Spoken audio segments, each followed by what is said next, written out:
Tungo po tayo dyan sa may Department of Justice. Tiniyak ng ahensya ang patuloy na investigasyon sa flood control cases sa kabila pa ng krisis sa gasolina. Samantala, restitution money na na-recover umabot na sa mahigit 600 million pesos. Kaugnay niyan, may nakalapang report si Bombo Grant Hilario.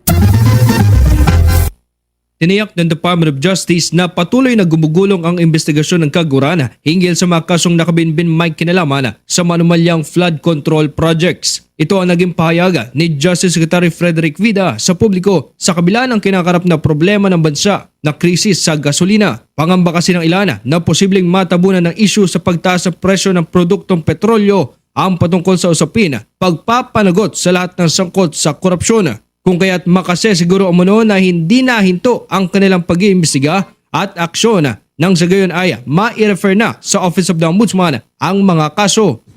Ang assurance, gumugulong po talaga. Gumugulong po. Tulad po ng nabanggit, di ba?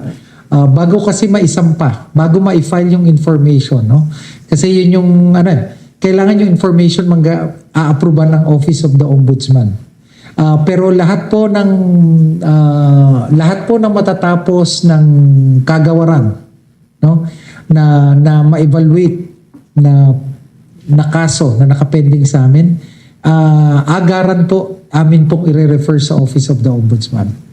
Subalit aminado ang naturang kalima na sa kabila ng maihain o maibalik ito sa tanod bayan, wala pa rin kasiguraduhan kung ito'y iaakyat ng ombudsman sa kaukulang korte bilang kaso. Mayroon anya kasing sariling panuntunan nito sa pag-aproba ng rekomendasyon o referral na kanilang isusumite sa tanggapan matapos italaga para magsagawa ng preliminary investigation. I cannot predict, I cannot foretell kung gaano kabilis ifa-file ng Office of the Ombudsman. Of course, there's a certain standard that the Office of the Ombudsman will set, no, before filing the corresponding information or whether to approve or not approve yung aming recommendation.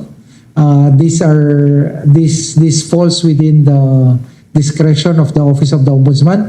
Samantala, ibinahagi ni Justice Secretary Frederick A. Vida na aabot na sa higit 600 milyong piso ang halaga ng restitution money ang na-recover ng pamahalaan mula sa manumalyang flood control projects. Ayon sa kalihim, ito na ang sumatotal ng restitution sa kasalukuyan na siyang naipadala o deposit na rin ng kaguran sa Bureau of Treasury. As of today, a total of 611,381,500 pesos have been recovered as part of the people's money in our attempt to recover the people's money, and they have been returned to the DOJ and deposited to the Bureau of Treasury.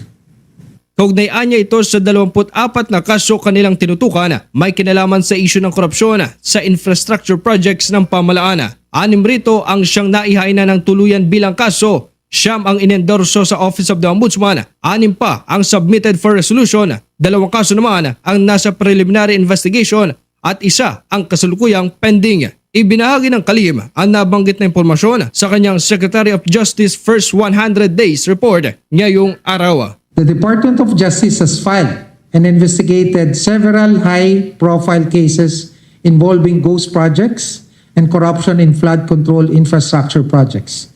These cases primarily involve officials and private contractors. As of March 2026, there are 24 flood control cases handled by the Department of Justice. Para sa Bombo Network News, ito si Bombo Grant Hilario, and this is Bombo Radio Philippines, the #1 and most trusted source of news and information. Basta Radio Bombo! For the most trusted source of news and information, visit our website at www.bomboradio.com. Follow us on Bombo Radio mobile app, Facebook, YouTube, TikTok, and X, formerly Twitter. Like, share, and stay connected. Anytime, anywhere.